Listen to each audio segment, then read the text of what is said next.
Assalamualaikum warahmatullahi wabarakatuh. Selamat pagi anak-anak. Salam sejahtera untuk kita semua. Hari ini kita akan melanjutkan pelajaran geografi tentang gerak suatu planet. Gerak suatu planet di dalam tata surya kita dibagi menjadi dua jenis, yaitu rotasi dan juga revolusi. Rotasi sendiri merupakan gerak suatu planet yang berputar pada porosnya, sedangkan revolusi merupakan gerak planet dalam mengelilingi matahari.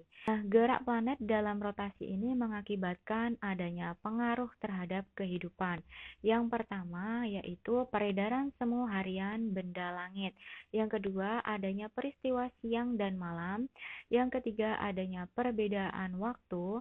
Perbedaan waktu ini didasarkan pada garis meridian atau yang disebut dengan garis bujur.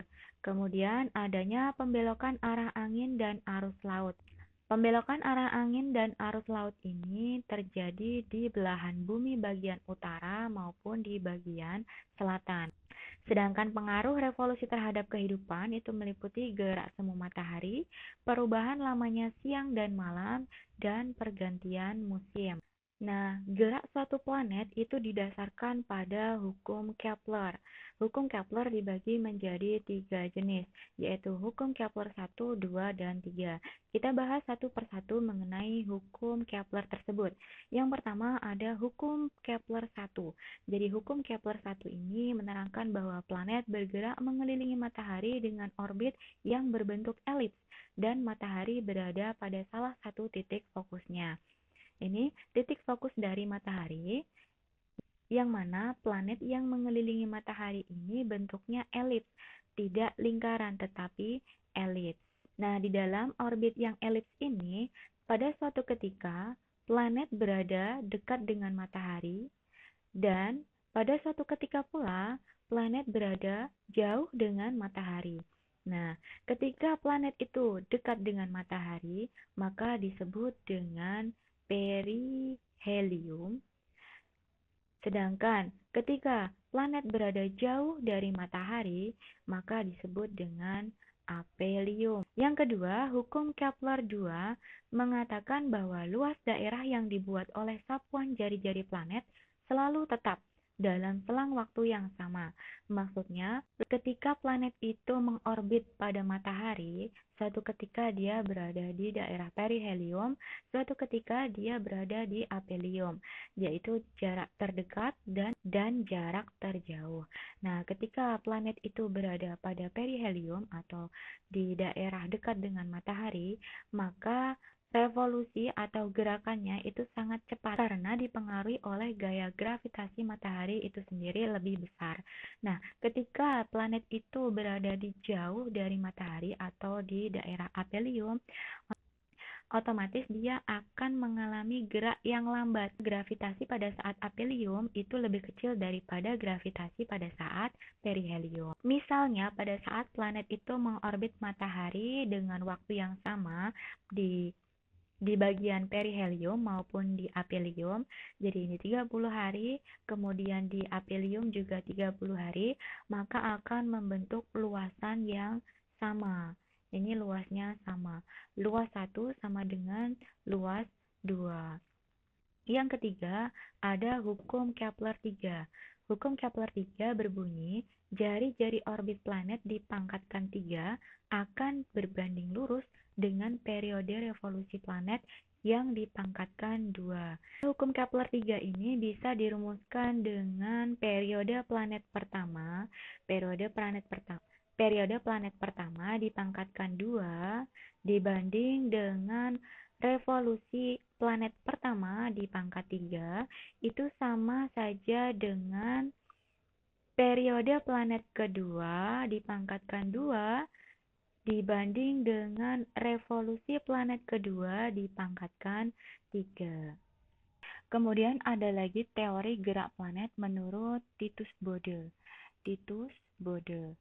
Jadi, dalam teori Titus Bode ini menandai jarak antara planet dan matahari dengan angka-angka 0, 3, kemudian kelipatannya. Jadi dari Merkurius, Venus, Bumi, Mars, asteroid, kemudian Jupiter, Saturnus, Uranus, dan Neptunus. Nah, Merkurius itu ditandai dengan angka 0, kemudian 3, kemudian kelipatan dari 3 itu 6, kelipatan dari 6 yaitu 12, dan seterusnya. Nah, setiap suku ini kemudian ditambahkan dengan angka 4. Setelah ditambahkan dengan angka 4, maka ketemu 0 ditambah 4 menjadi 4. 3 ditambah 4 menjadi 7, 6 ditambah 4 menjadi 10, dan seterusnya. Nah, setelah itu kemudian dibagi dengan angka 10. Dibagi dengan angka 10. Ketemu 0,4, ini untuk planet Merkurius, kemudian Venus 0,7, kemudian Bumi 1, dan seterusnya.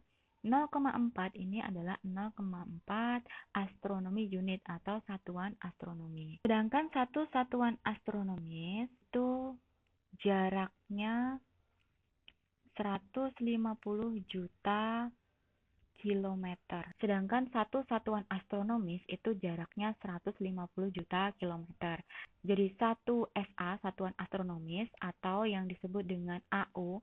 AU itu bahasa Inggrisnya yaitu Astronomy United. Kalau bahasa Indonesianya adalah satu satuan astronomis, itu jaraknya 150 juta kilometer. Berikut adalah data-data jarak planet-planet yang mengelilingi matahari menurut Titus Bode. Nah, di sini dijelaskan bahwa planet-planet yang mengelilingi matahari menurut Titus Bode itu tidak sesuai dengan jarak sebenarnya, kecuali hanya planet bumi yang jaraknya itu sesuai dengan jarak sebenarnya, yaitu satu satuan astronomis. Yang mana satu satuan astronomis itu sama saja jaraknya dengan 150 juta kilometer. Oleh sebab itu, teori Titus Bode ini sudah tidak bisa lagi digunakan keakuratannya untuk menghitung jarak planet terhadap matahari. Planet layak huni untuk makhluk hidup itu syaratnya harus ada 3. Yang pertama, tidak boleh mengorbit bintang yang terlalu dekat dengan ledakan kosmik, karena ini sangat membahayakan. Yang kedua, jauh dari planet besar yang dapat terus-menerus mengalihkan asteroid menabrak atau mengganggu orbitnya. Karena planet besar memiliki gravitasi besar pula, jadi sangat berpengaruh. Yang ketiga, memiliki satelit yang mengorbit sehingga mengurangi resiko terjadinya tabrakan atau tumbukan dengan asteroid. Jadi, satelit sendiri fungsinya untuk melindungi planet tersebut dari tumbukan atau tabrakan dengan asteroid atau benda langit angkasa lainnya. Berdasarkan syarat-syarat planet layak huni, maka bumi memang layak sebagai tempat tinggal makhluk hidup. Karena apa? Yang pertama, bumi terdapat air dan daratan. Yang kedua, bumi memiliki atmosfer, yang mana atmosfer ini terbagi lagi menjadi lapisan-lapisan udara. Kemudian yang ketiga, bentuknya bulat dengan medan magnet di bagian kutub sebagai stabilitas. Jadi, kutub ini bentuknya pepat, sehingga dapat membantu stabilisasi planet bumi untuk berotasi dan berevolusi. Kemudian, suhu udara pada bumi memenuhi untuk kehidupan, tidak terlalu panas dan tidak terlalu dingin. Kemudian, di bumi terdapat berbagai macam flora dan fauna sebagai kehidupan selain manusia. Kemudian, bumi juga mempunyai satelit yang berevolusi dan berotasi mengelilingi bumi tersebut. Kemudian, bumi mengalami rotasi dan berevolusi. Jadi, berotasi itu berputar pada porosnya, sedangkan bumi berevolusi artinya bumi mengelilingi matahari dalam satu periode waktu, yaitu 1 tahun atau 365 hari. Kemudian yang terakhir, bumi terdapat proses endogen dan eksogen dalam proses pembentukan relief. Relief ini adalah permukaan bumi. Jadi permukaan bumi ini dipengaruhi oleh proses endogen dan eksogen. Endogen itu adalah proses dari dalam bumi, sedangkan eksogen adalah proses dari luar bumi. Gerhana. Gerhana ini meliputi gerhana bulan dan gerhana matahari. Apa bedanya dari gerhana bulan dan gerhana matahari? Mari kita simak penjelasan berikut ini. Gerhana bulan berdasarkan gambar ini, proses terjadinya gerhana bulan ini meliputi peristiwa karena terhalangnya cahaya matahari. Jadi ini cahaya matahari terhalang oleh bumi. Sederhananya, peristiwa ini terjadi saat kedudukan bumi berada di antara bulan dan matahari. Jadi bumi berada pas di tengah-tengah antara bulan dan matahari dalam satu garis lurus.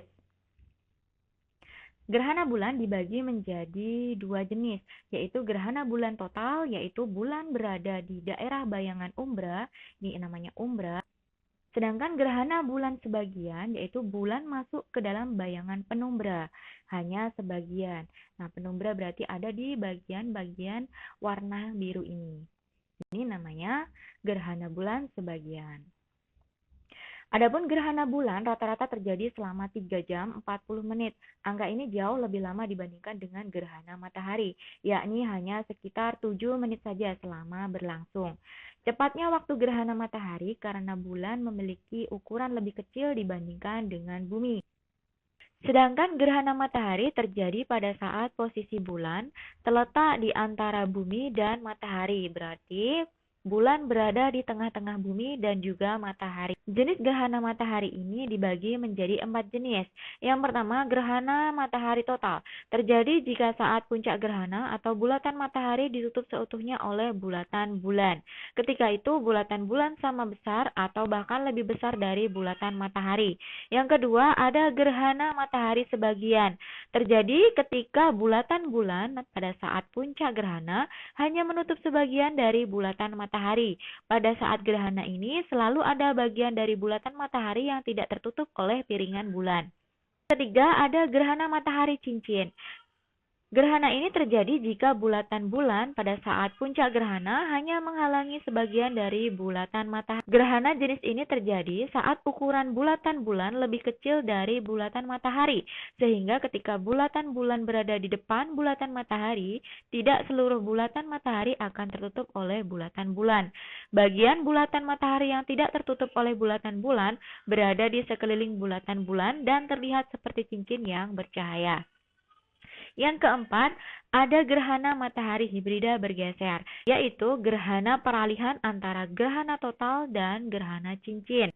Jadi gerhana ini terjadi di antara gerhana total dan gerhana matahari cincin. Pada titik tertentu di permukaan bumi, gerhana ini muncul sebagai gerhana total, sedangkan pada titik lain muncul sebagai gerhana cincin. Gerhana ini sangat relatif jarang ditemukan. Kemudian saya akan membahas tentang gejala optik yang ada pada atmosfer kita. Yang pertama ada halo. Halo adalah suatu kabut putih yang terkadang tampak melingkari bulan atau matahari. Halo dapat terjadi karena adanya kristal es awan yang dibiaskan oleh sinar bulan ataupun sinar matahari. Nah, gambar bagian kiri ini adalah halo matahari, sedangkan gambar bagian kanan ini merupakan halo bulan. Halo matahari terjadi pada siang hari, sedangkan halo bulan terjadi pada malam hari. Gejala optik yang kedua yaitu adanya aurora. Aurora juga sering disebut sebagai cahaya kutub, karena aurora hanya bisa dilihat di daerah kutub saja. Yang dimaksud dengan aurora adalah berupa gejala dalam bentuk cahaya di sekitar wilayah lingkaran kutub yang tampak bersinar pada malam hari. Aurora dapat terbentuk apabila terdapat partikel-partikel yang bermuatan listrik dari sunspot atau bintik-bintik matahari yang mengalir ke arah bumi dan tertarik oleh gaya geomagnetik utara dan selatan bumi. Kemudian pelangi. Pelangi merupakan suatu gejala optik di atmosfer yang umumnya terjadi karena titik-titik hujan. Pelangi sering kita jumpai setelah adanya titik-titik hujan atau hujan rintik-rintik, yang mana hujan tersebut datang pada saat matahari masih bersinar. Pelangi tampak dalam bentuk setengah lingkaran atau lengkungan di udara yang terjadi saat sinar matahari mengenai partikel-partikel di udara. Kemudian kilat. Kilat merupakan gejala optik yang mana fenomena ini terjadi di atmosfer berupa aliran atau loncatan listrik dalam bentuk cahaya atau sinar yang terjadi di antara dua awan atau antara awan dengan bumi yang bermuatan listrik berlawanan. Kilat dapat terjadi ketika udara bermuatan listrik yang saling berlawanan ini saling bertemu. Kemudian fata morgana. Fata morgana merupakan suatu ilusi optik yang terjadi akibat pembiasan sinar matahari oleh udara dengan tingkat kerapatan yang berbeda.